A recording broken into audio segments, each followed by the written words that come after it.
নারায়ণগঞ্জের ফতুল্লায় একটি বাড়িতে র্যাব পুলিশের যৌথ অভিযানে বিপুল পরিমাণ মাদক, দেশীয় অস্ত্র ও নগদ টাকাসহ ১৩ জনকে আটক করা হয়েছে।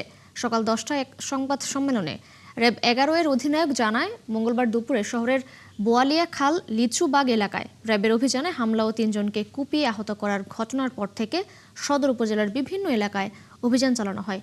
এরই ধারাবাহিকতায় রাতে দেওভোগ নূর মসজিদ এলাকায় একটি ৬তলা ও একটি ২তলা বাড়িতে অভিযান চালায় র্যাব। এ সময় ২ বাড়িতে তল্লাশি করে দেশীয় বিদেশি অস্ত্র, নগদ টাকা এবং বিপুল পরিমাণ মাদকদ্রব্য জব্দ করা হয়েছে।